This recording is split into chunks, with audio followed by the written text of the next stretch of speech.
Surya namaskar is an active stretch exercise that helps in activating the muscles and also uh, for rejuvenation and also for better circulation of the blood. So typically we can do it when we get up from the bed after brushing your teeth, and we can have a slight stretches, light weight stretches, which is a pandiculation, which is like a pandiculation. If you don't know the meaning of pandiculation, probably you may have to look at the dictionary so that you can understand in your mother tongue. The Surya Namaskar involves counter poses. What I mean by counter poses is, if you stretch your hands up and bend back, then you may have a slight pain here if you hold it for a longer duration. I don't recommend doing it for a longer duration. You should typically have it for 1 or 2 seconds. Then, to counter this back stretch, you can bend forward and keep your hands down. Slightly bend your knees so that you are comfortable. So if you are more comfortable, then you can slightly pull your kneecap up so that your hamstring is well stretched. If you can do that, that is well and good. Otherwise, you just bend your knees. Okay, this pose is called Pada Hastasana. Pada means foot, Hasta means hand, Pada Hastasana.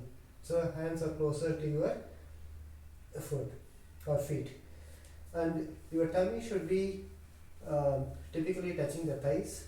So this fold is very important.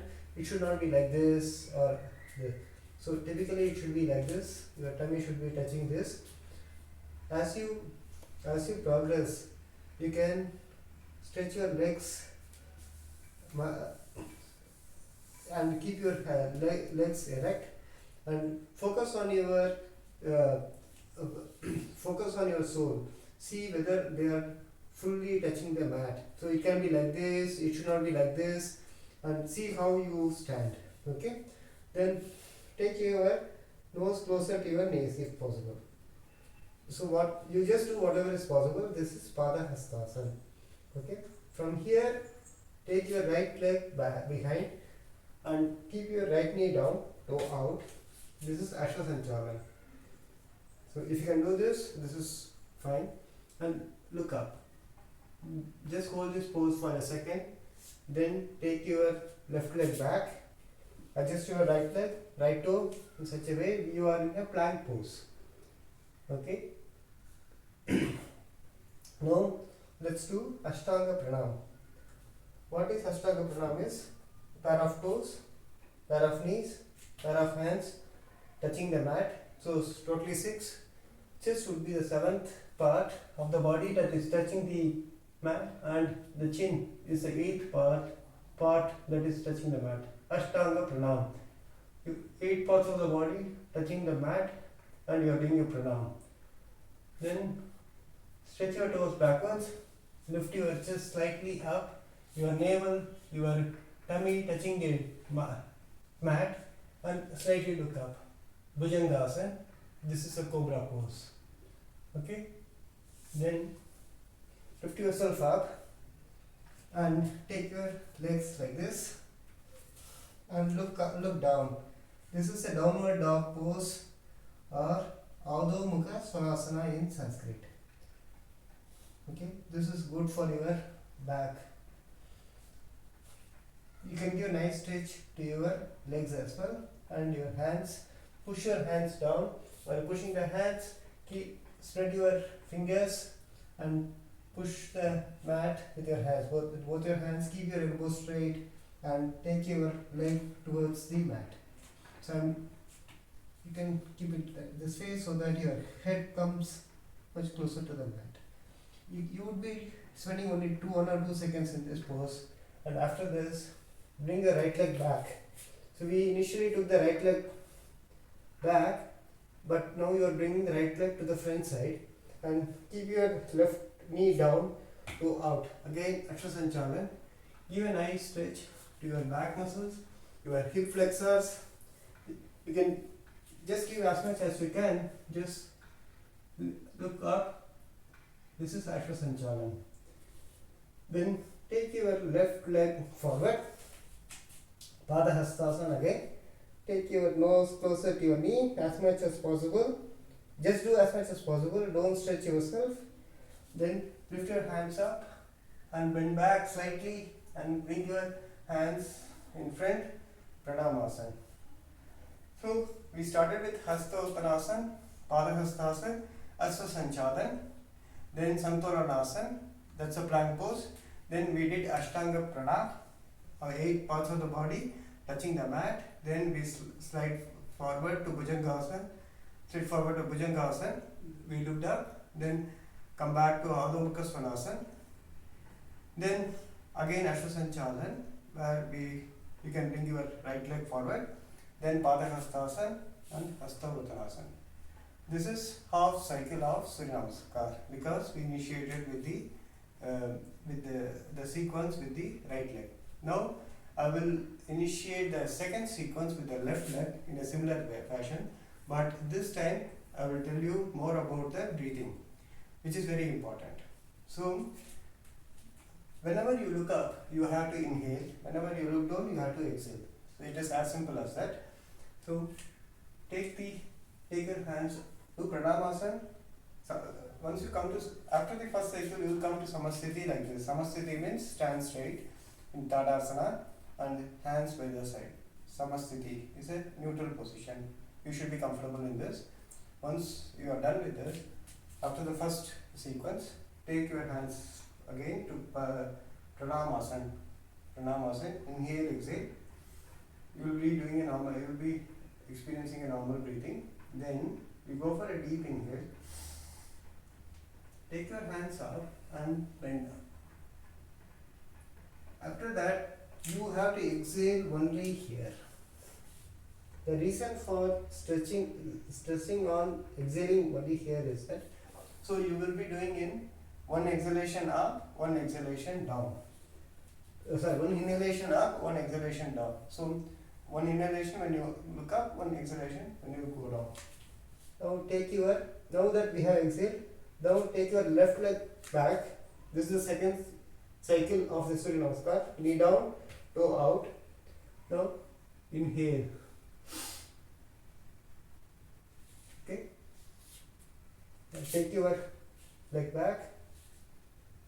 Inhale, exhale now. Here you relax.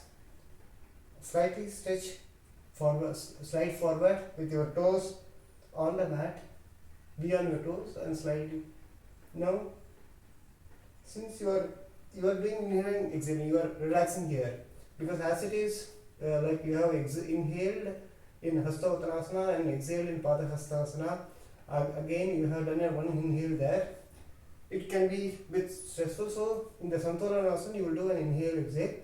So you won't be taking this much time. You will be spending only 1 or 2 seconds in this pose. Then immediately you will go to Ashtanga Pranam by exhaling out. Since you are exhaled here, when you went down, you would inhale when you look up and toes out. When you look up, Bhujangasana, you will inhale because you are looking up. When looking up, you should always inhale. Now that you have inhaled, don't spend too much time here. Only 1 or 2 seconds, and immediately you can go for a Adho Mukha Svanasana where you would exhale. Now that you have spent 1 second exhaling, bring your leg forward, right knee down to out, inhale. So you can see that I exhaled in Adho Mukha Svanasana. Again, I am inhaling. I am inhaling in Ashwasanchalan. So since you are looking up, you will be inhaling. Bring your right leg forward. Exhale, which is an opposite of what we did earlier. Exhale. And in Ashwasanchalan we inhale, now we are exhaling. Since we exhaled in Padahastasana, we will inhale in Hasta Uttanasana. Hasta means and stretch. We are stretching this. So you can stretch this way also if you have back pain or any pain. So don't strain your muscles, just do like this and do pranam where you will inhale, exhale, relax yourself and samasthiti. So this completes one cycle of Surya Namaskar. Okay, since I was giving instructions, I was talking about each pose and the breathing um, pattern that is in each pose. Now I will do the complete sequence without giving any instructions. You can just follow that. Pranamasana, Hastottanasana, Padahastasana, Ashwasanchana, Santolanasana, Ashtanga Pranam, Bhujangasana, Urdhva Mukhasanasana, Ashwasanchana,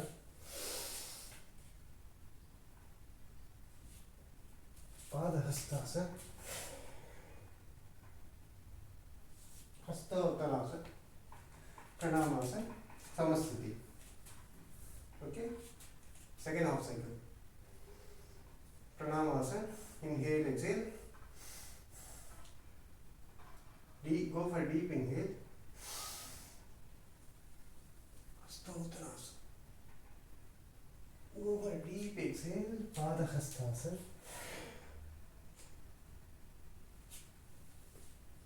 Inhale.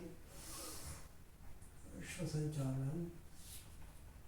Take it back. Santolanasana. Ashtanga Pranam. Exhale. Bhujangasana. In. Urdhva Mukhasanasana. Exhale.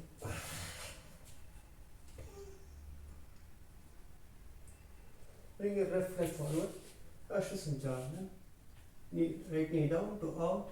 Inhale.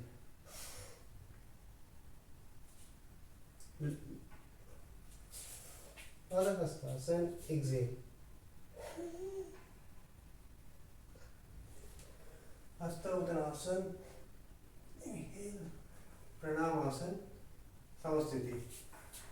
So, one thing that I forgot, right?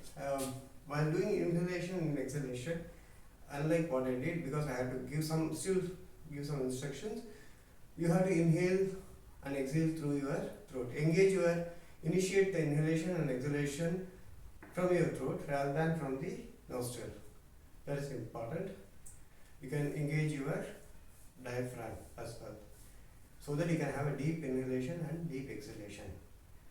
So since you won't be chanting or you won't be saying anything while doing this, you should be able to comfortably do this inhalation and exhalation. So provided you can hold the breath for a few seconds, because while you inhale and before going to exhalation, you will be holding it for 1 or 2 seconds. So if you can hold that and do this calmly in a relaxed manner, so this should benefit you in the blood circulation, and essentially it is a pandiculation exercise, like you stretch your body when you get up. It is something similar to that. So it should occur to you like a pandiculation rather than a stressful muscle straining exercise. So that way, if you do this, it will. If you do it in a relaxed manner, you have to focus on your breath rather than and also on the poses rather than anything else. Since you'll be focusing on your breath and your pose, so even if you have any negative emotions, so this can make you relax, and this can be beneficial, and you will feel rejuvenated at the end of 2 to 3 cycles. So if you have time and if you feel like doing, if you really enjoy doing this, you can extend it to 5 cycles also. I would not recommend going beyond that, but if you still have energy and if you really find this rejuvenating and exhilarating, you continue to do as many cycles as you can, as much you want. So that's the end of Surya Namaskar. Thank you.